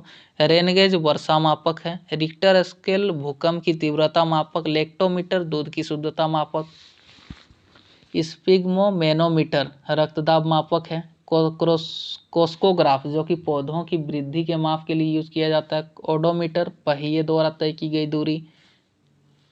फिर क्या है, अमीटर विद्युत धारा मापक है। सेक्सटेंट आपका दो वस्तुओं के कोणीय दूरी के माप। सिस्मोग्राफ जो कि भूकंप मापी यंत्र है। हाइग्रोमीटर जो कि वायुमंडल की आर्द्रता मापक है। एनीमोमीटर हवा की गति का मापक है। फेदोमीटर समुद्र की गहराई मापक। लेक्टोमीटर दूध की शुद्धता। और मैनोमीटर आपका पौधों की जड़ों के दाब का मापक। और एक चीज़ बता दूंगा पहले ही बता देना चाहूँगा कि PDF जो है आप लोगों को बिल्कुल फ्री में मिलेगा। ये टेलीग्राम चैनल पर मिलेगा। मैं टेलीग्राम चैनल का लिंक जो है डिस्क्रिप्शन में दे दूंगा, वहाँ पर ऑलरेडी अपलोड रहेगा, आप लोग डाउनलोड कर लीजिएगा। इसके लिए आपको कोई भी चार्ज देना नहीं पड़ेगा, बिल्कुल फ्री में अवेलेबल रहेगा और अपडेट के साथ रहेगा। जो भी मिस्टेक है, कुछ भी छूटा हुआ है, वो सब अपडेट के साथ मिल जाएगा आपको।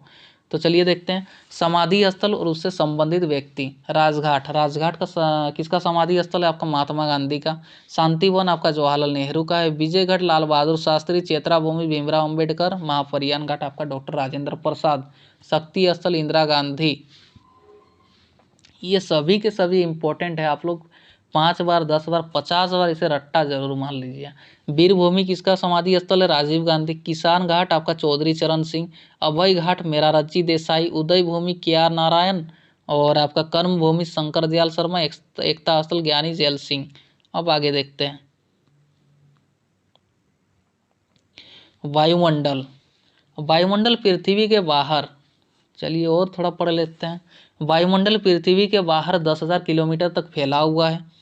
वायुमंडल में प्रमुख गैस नाइट्रोजन जो कि 78% है। ऑक्सीजन 20.9% है, इसको हम लोग 21% ही बोल देते हैं।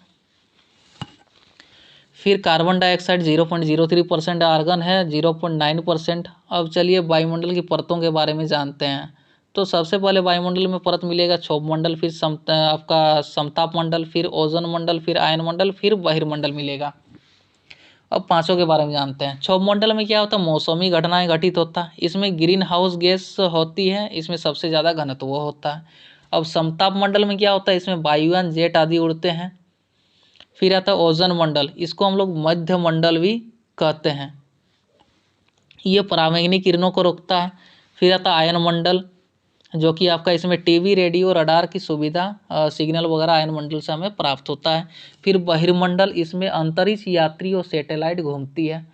अब ग्रीन हाउस गैस ये कहाँ पर होता है? आपका क्षोभ मंडल में ही होता है ग्रीन हाउस गैस। और इसको याद करने का ट्रिक इस प्रकार मैंने चिपका दिया है। ट्रिक है ओ मीना कल काजल लगाना। ओ से होता है ओजन, जिसका सूत्र होता है O3। मी से होता है आपका मीथेन, जिसका सूत्र है CH4। ना से होता है नाइट्रस ऑक्साइड। और कल से होता है क्लोरोफ्लोरोकार्बन। और का से होता है कार्बन डाइऑक्साइड। और जल से होता है जलवाष्प। लगाना को आप लोग भूल जाइए, इसको काट देते हैं, ये साइलेंट है। वायुमंडल की ये रहा परतें, आप लोग चित्र में आप लोग देख पा रहे होंगे कौन कितना किलोमीटर तक फैला हुआ है। 0 से 12 किलोमीटर क्षोभ मंडल है। 12 से 50 किलोमीटर समताप मंडल। मध्य मंडल ये ओजोन मंडल 50 से 80 किलोमीटर। इस तरह से दिया हुआ आप लोग देख लीजिए। अब आगे देखते हैं उपाधि, इसको कौन सा अनुच्छेद के द्वारा समाप्त कर दिया गया? अनुच्छेद 18 में उपाधियों का अंत हो गया। अब चलिए जानते हैं कि इनको कौन सा उपाधि मिला था। महात्मा गांधी और राष्ट्रपिता, अच्छा ये महात्मा गांधी नहीं है, महात्मा की उपाधि किसको मिला था? महात्मा गांधी को। और राष्ट्रपिता का उपाधि भी महात्मा गांधी को ही मिला था। अब उपाधि देने वाला कौन था? महात्मा की उपाधि रविंद्रनाथ टैगोर ने दिया था महात्मा गांधी जी को। और सुभाष चंद्र बोस ने राष्ट्रपिता की उपाधि किसको दी थी? महात्मा गांधी को। अब देशनायक की उपाधि किसने दिया था और किसको दिया था? रविंद्रनाथ टैगोर जी ने सुभाष चंद्र बोस को देशनायक की उपाधि दिए थे। अब नेताजी की उपाधि सुभाष चंद्र बोस जी को एडोल्फ हिटलर ने दिया था। गुरुदेव की उपाधि रविंद्रनाथ टैगोर जी को महात्मा जी ने दिए थे, महात्मा गांधी जी ने। और सरदार, ये तो मोस्ट इम्पोर्टेंट है, हमेशा पूछता है एग्जाम में। सरदार की उपाधि वल्लभ भाई पटेल को मिला था। किसने दिया था? बारदौली की महिलाएं। देश रत्न डॉक्टर राजेंद्र प्रसाद को ये उपाधि मिला था, किसने दिया था? महात्मा गांधी जी ने दिया था। महात्मा गांधी जी ने ओरिजिन को दिए थे कायदे आजम का उपाधि मोहम्मद अली जिन्ना को दिए थे। विवेकानंद को विवेकानंद की उपाधि मिला था स्वामी विवेकानंद जी को, और कौन दिए थे? महाराजा खेतड़ी। और राजा की उपाधि आपका राजा राममोहन राय को मिला था, किसके द्वारा दिया गया था? अकबर द्वितीय के द्वारा दिया गया था। अब आगे देखते हैं अनुसूची, मोस्ट मोस्ट मोस्ट इम्पोर्टेंट आप लोगों का ये है स्टैटिक जीके में, अनुसूची, भाग और अनुच्छेद। ठीक है, इसमें जो बहुत इम्पोर्टेंट है, जो मुझे लगा वही मैंने डाला है, हालांकि इसमें तो सब है, 12 का 12 दिया हुआ है, आगे देखिएगा। तो अनुसूची, मूल संविधान में इसकी संख्या कितना था? 8 था, और वर्तमान में इसकी संख्या कितनी है? आपका 12 है। अनुसूची 1 में है भारत राज्यों का संघ है, अनुसूची 2 में वेतन भत्ता, अनुसूची 3 में शपथ, अनुसूची 4 में है राज्यसभा, और अनुसूची 5 में SC ST, अनुसूची 6 में है ATMM असम, त्रिपुरा, मिजोरम, मेघालय को विशेष दर्जा।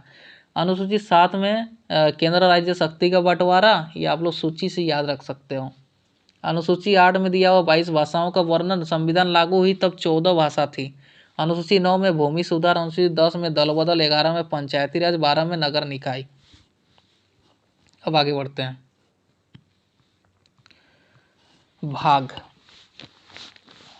भाग में देखते हैं जो जो इम्पोर्टेंट लगा। मूल संविधान में 22 संख्या थी इसकी भाग की, और वर्तमान में 25 है। ये गणना की दृष्टि से 25 हो गया।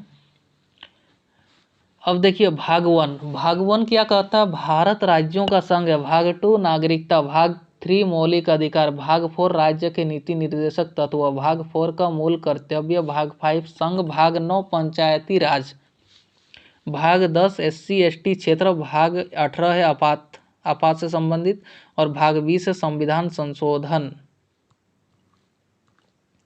अब संविधान संशोधन के बारे में जानते हैं, जो कि भाग 20 में आपका दिया हुआ था संविधान संशोधन, उसी को लेकर आगे बढ़ते हैं। जो सबसे ज़्यादा पूछा गया उसे मैंने येलो कलर से हाईलाइट कर दिया है। अब देखिए संविधान संशोधन, फर्स्ट संविधान संशोधन 1951 में 9वीं अनुसूची को जोड़ा गया। 9वीं अनुसूची में आपका क्या आया था? आपका भूमि सुधार, फर्स्ट संविधान संशोधन 1951 को।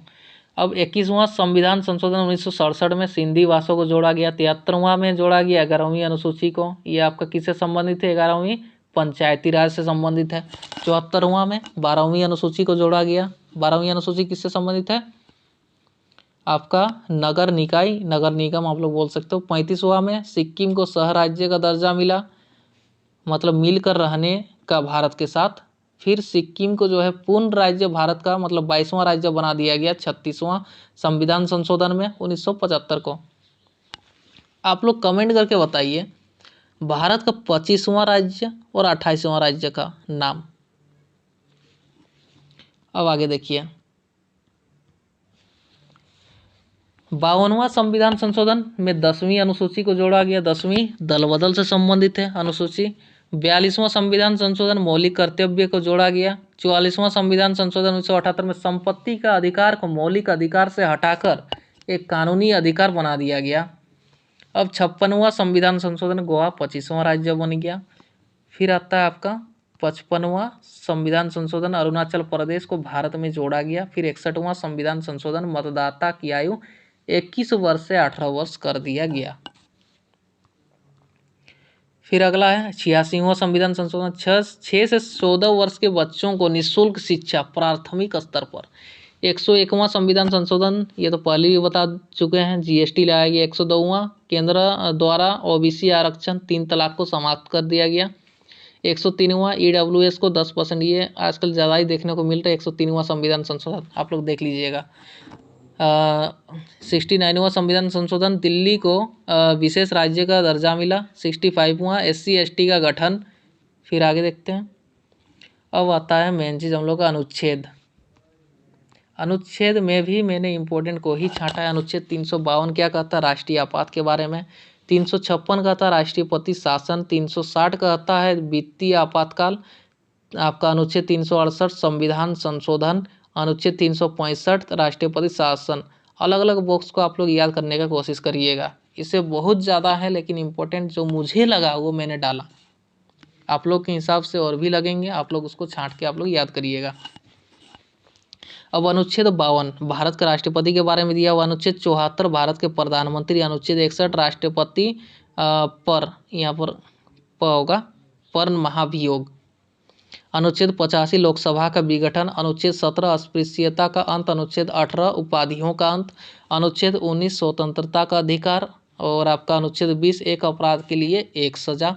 अनुच्छेद 21 प्राण एवं दैहिक स्वतंत्रता। अनुच्छेद 21 का आपका 6 से 14 वर्ष के बच्चों के लिए निःशुल्क शिक्षा।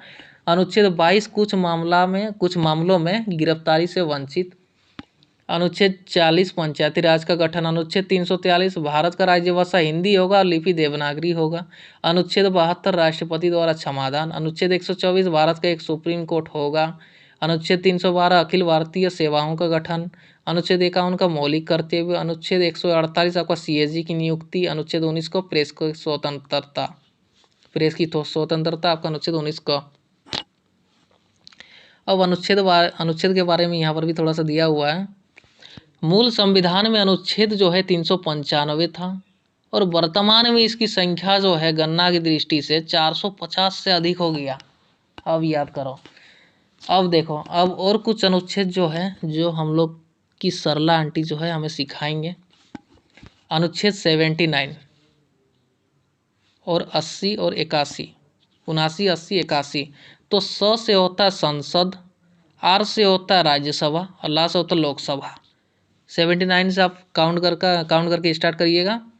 79 हो गया आपका संसद का गठन, 80 से हो गया राज्यसभा का गठन और 81 से हो गया लोकसभा का गठन। ये आप लोग पहले भी सुने होंगे, मुझे पता है। अब आगे देखिए, अनुच्छेद 266 संचित निधि। इसमें क्या होता है, संचित निधि से आपका सैलरी मिलता है, आपका राष्ट्रपति का हो गया और जितने भी नेता हैं हमारे, उनका सैलरी जो है संचित निधि से मिलता है। फिर आता है 267, अनुच्छेद 267 में आकस्मिक निधि का वर्णन है। अनुच्छेद 76 में महान्यायवादी का उल्लेख है। अब आगे देखते हैं। अब भारत का परिचय, चलिए यही चैप्टर हम लोग का आखिरी चैप्टर होगा। भारत का परिचय। भारत जो है एशिया महाद्वीप में आता है। आप लोग बताइए तो महाद्वीपों की संख्या कितनी है, कमेंट करके बताइए। चलिए बता देते हैं। महाद्वीपों की संख्या जो है 7 है। सबसे पहले आता है एशिया, फिर आता है आपका अफ्रीका, फिर आता है आपका उत्तरी अमेरिका, फिर आता है आपका दक्षिणी अमेरिका, फिर आता है आपका अंटार्कटिका, फिर आता है आपका यूरोप, फिर आता है आपका ओशिनिया। ये हैं 7 महाद्वीप क्रम में, है ना, बड़ा से छोटा। चलिए, और एशिया महाद्वीप जो है सबसे बड़ा महाद्वीप है, उसी में हमारा भारत आता है। भारत का क्षेत्रफल क्या है, 32,87,589 कुछ ऐसा था, आप लोग देख लीजिएगा लगभग में। अब देखते हैं भारत के पड़ोसी देश आगे। उससे पहले हम बात करते हैं महासागरों की। चलिए महासागर, ये तो महाद्वीप हो गया, महासागरों की भी बात कर लेते हैं। तो महासागरों में सबसे बड़ा में आता है प्रशांत महासागर, फिर आपका आता है अटलांटिक महासागर, फिर कौन आता है आपका हिंद महासागर,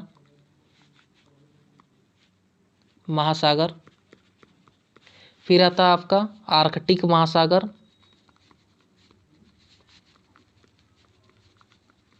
फिर आता है आपका क्या दक्षिणी महासागर,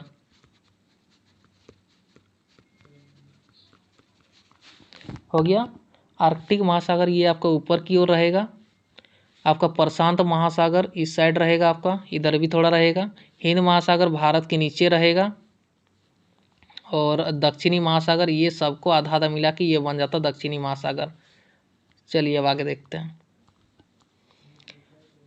ये क्या बोल रहा है, विंध्याचल पर्वत के ऊपरी भाग को कहते हैं उत्तर भारत और दक्षिणी भाग को कहते हैं दक्षिणी भारत।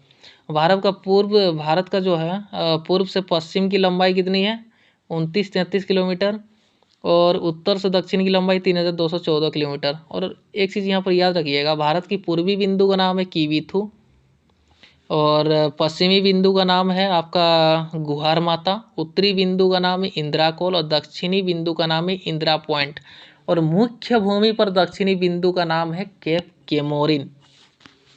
अब आगे बढ़ते हैं। अब देखते हैं यहाँ पर लंबाई, स्थलीय सीमा की लंबाई। ये देखिए यहाँ से लगभग आपका यहाँ पर स्टार्ट होगा, ये जाके इधर भारत का स्थलीय लंबाई कितना है आपका 15,200 किलोमीटर। जलीय सीमा की लंबाई यहाँ से आपका, ये देखिए जलीय सीमा की लंबाई जितना भी दूर जाएगा, ये रहा जलीय सीमा की लंबाई आपका 6,100 किलोमीटर। और द्वीपों सहित जलीय सीमा की लंबाई, द्वीपों में आपका श्रीलंका आ जाएगा, फिर मालदीव आएगा, ये सब की अगर लंबाई को जोड़ दें तो हो जाएगा 7,516.6 किलोमीटर। और भारत का कुल सीमा की अगर लंबाई की बात करें तो 22,716.6 किलोमीटर हो जाएगा। अब देखते हैं पड़ोसी देश पाकिस्तान के बारे में जानते हैं। इसकी राजधानी है इस्लामाबाद, मुद्रा है रुपया, संसद का नाम है मजलिस शुरा, राष्ट्रीय पशु है मारख, और वृक्ष है हिमालय देवदार, राष्ट्रीय पक्षी है चकोर, पुष्प है जैस्मिन, भाषा उर्दू, फल आम, खेल मैदानी हॉकी, पर्वत का नाम केटू है, आप लोग देख लीजिए। ये ठो आज़ाद है 14 अगस्त 1947 आज़ाद हुआ। हम लोग से एक दिन पहले वो आज़ादी मनाते हैं। अफगानिस्तान, चलिए इनके बारे में जानते हैं। राजधानी काबुल है, मुद्रा है अफगानी, संसद है राष्ट्रीय असेंबली, राष्ट्रीय पशु है स्नो लियोपार्ड, राष्ट्रीय वृक्ष है अफगान पाइन, राष्ट्रीय पक्षी है सुनहराबाज, पुष्प है ट्यूलिप, भाषा है दारी और पास्तो, फल का नाम है अनार, खेल का नाम है बुजकाशी, पर्वत चोटी है नोस्क, आज़ाद हुआ था 19 अगस्त 1919 को। ये डेट मैंने ब्राउज़र से विकीपीडिया से निकाला है, 19 अगस्त 1919। चीन, और चलिए अब चीन के बारे में जानते हैं। चीन की राजधानी है बीजिंग, मुद्रा है रोनमिनबी, संसद का नाम है नेशनल पीपुल्स कांग्रेस, राष्ट्रीय पशु है पांडा, राष्ट्रीय वृक्ष है जिनकोगो, राष्ट्रीय पक्षी है रेड क्राउन क्रेन, लाल मुकुट वाली सारस, पुष्प है पियोनी, भाषा है मंदारिन, फल है कीवी, खेल है टेबल टेनिस, पर्वत चोटी है लहासे, आज़ाद हुआ था 1 अक्टूबर 1949 को। अब श्रीलंका की राजधानी है जयवर्धनेपुरे कोटे, भाषा है सिंहली तमिल, आज़ाद हुआ था 4 फरवरी 1948 को, खेल है वॉलीबॉल। अब है बांग्लादेश, राजधानी है ढाका, भाषा है बंगाली, आज़ाद हुआ था 16 दिसंबर 1971 को, संसद का नाम है जातीय संसद, यही तो इम्पोर्टेंट है, संसद का नाम है जातीय संसद, ये सभी का संसद का आप लोग नाम याद कर लीजिएगा। पशु है बंगाल टाइगर, फल है कटहल, वृक्ष है आम, पक्षी है मैपली रोबिन। अब आगे देखिएगा, राजधानी है काठमांडू, मुद्रा है रुपया, पशु है बाघ, किसका, नेपाल का है, खेल है वॉलीबॉल, नदी है करनाली, संसद है राष्ट्रीय असेंबली, पक्षी है हिमालयन मोलन। ये रहा आपका नेपाल, इसको बिल्कुल ब्लैक में बना दिया है। ये एक लैंडलॉक कंट्री, याद रखिएगा, नेपाल भूटान आपका लैंडलॉक कंट्री है, LAND लैंडलॉक कंट्री आपका है नेपाल भूटान।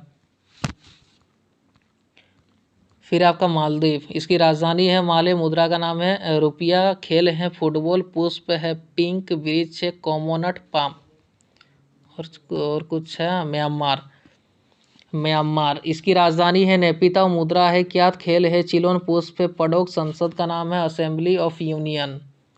भूटान का राजधानी है थिम्पू, मुद्रा है नोंगत्रोम, खेल है तीरंदाजी, पुष्प है ब्लू पॉपी, पक्षी है रॉबिन, पशु है टेकिन।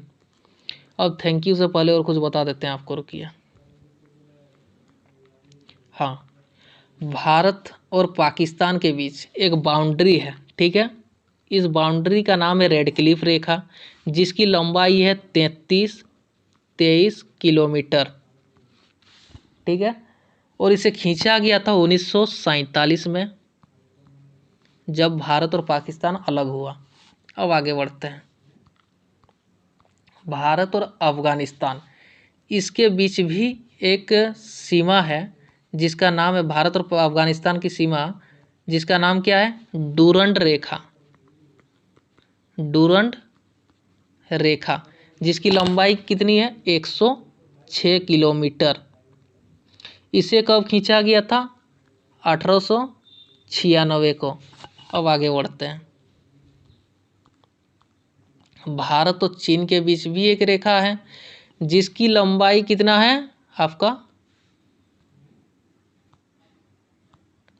लंबाई आपका है 3488 किलोमीटर। भारत और चीन के बीच जो सीमा रेखा है और उसका नाम क्या है आपका मैकमोहन रेखा। मैकमोहन रेखा भारत और चीन के बीच सीमा रेखा का नाम है। और इसे खींचा कब गया था, इसे खींचा गया था 1913 से 1914 के बीच। 1913 से 1914 के बीच इसे खींचा गया था। अब आगे देखते हैं भारत और श्रीलंका, इसके बीच तो नहीं, ये तो जलीय सीमा साझा करता। भारत और बांग्लादेश, हाँ ये रहा आपका। भारत और बांग्लादेश के बीच सीमा रेखा की लंबाई कितनी है 4096 किलोमीटर। सबसे लंबी बाउंड्री कौन बनाता है बांग्लादेश। सबसे छोटी कौन बनाता है आपका अफगानिस्तान। अब आगे देखते हैं भारत और नेपाल के बीच एक सीमा रेखा है जिसकी लंबाई कितनी है आपको याद करिएगा 1751 किलोमीटर। 1751 किलोमीटर भारत और नेपाल की बाउंड्री लाइन की लंबाई। अब आगे बढ़ते हैं भारत और मालदीव, ये भी तो जलीय सीमा बनाता है। फिर म्यांमार, म्यांमार भारत के साथ सीमा बनाता है 1643 किलोमीटर की। अब आगे देखते हैं भूटान, भूटान कितना बनाता है, ये बनाता है हमारे साथ बाउंड्री लाइन 699 किलोमीटर की। अब आगे थैंक यू आप सबों को। और ये पीडीएफ जो है आप लोगों को मिलेगा टेलीग्राम पे। ये टेलीग्राम चैनल का नाम है जियोग्राफी, और लिखा हुआ रहेगा कर फतेह बोल के। और ये आपका इसका लिंक जो है टेलीग्राम चैनल का मैं डाल दूंगा डिस्क्रिप्शन पे, आप लोग चेक जरूर करिएगा। जैसे ही वहाँ पर क्लिक करिएगा आपको ब्राउज़र में ले जाएगा और वहाँ पर डायरेक्ट वहाँ पर नहीं जाएगा, फिर वहाँ पर शेयर मारना पड़ता है, फिर आप टेलीग्राम पे पहुँच जाइएगा। ओपन विथ में आप टेलीग्राम में क्लिक करेंगे तब आप टेलीग्राम में पहुँचेंगे। और आगे क्या लाना है बेहतरीन पीडीएफ आप लोग ज़रूर बताइएगा। 5000 से उम्मीद है 5000 क्वेश्चन आप लोगों का हो गया होगा। ये मुख्यतः एसएससी जीडी के लिए है और एसएससी के अदर एग्ज़ाम के लिए है। और ये जो है चैप्टर वाइज है, और ये अगर एक एक चीज़ अगर करने जाते तो पूरा 2-3 महीना लग जाता। इसलिए मैंने बहुत जल्द से जल्द इसे तैयार किया है, करीब 20 दिन हो गया इसे बनाते बनाते। आप लोग कमेंट करके ज़रूर बताइएगा कैसा लगा, और अच्छी लगे तो लाइक मार देना, अगर नहीं लगे तो डिसलाइक ज़रूर मार देना, लेकिन लाइक मारना है। चलिए थैंक यू।